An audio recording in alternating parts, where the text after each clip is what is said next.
Hello বন্ধুরা, দেখো আজকে আমাদের বাগানের গাছের লেবুগুলো কীভাবে ছেলেপেলে চুরি করে নিয়ে গেছে। এটা আমাদেরই বাগান। এইটা হলো আমাদের পুকুর। তো পুকুরে মাছ ছাড়া হয় না, কিছু নেই, এটা আর কি বন্ধ করে দেওয়ারই ইচ্ছা আছে পুকুরটাকে। এই যে এখানে লেবু গাছটা রয়েছে,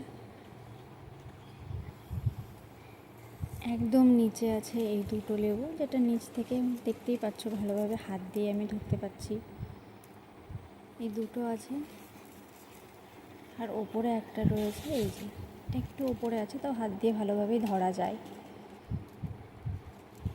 আর ওই ওপরে আর একটা আছে। এই চারটে যে দেখলে তোমরা, এই চারটেই লেবু আছে, আর লেবু নেই।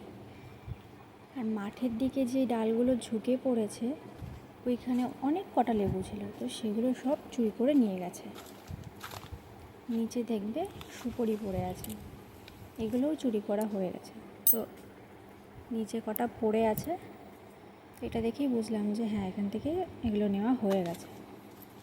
তো আমাদের এখানে এরকমই হয়, এটা নতুন না, আগেও এরকম হয়েছে। দেখো, এটা হলো বাতাবি লেবু, অনেক অনেক রকম নাম বলে গাছ সেটা। তো পুরো খালি, তোমরা দেখতে পাচ্ছ একটাও নেই ফল এই গাছে, যেখানে কয়দিন আগে অনেক কটা ফল ছিল। এটা কলা বাগান, এখানে মানুষজন আসে, বসে।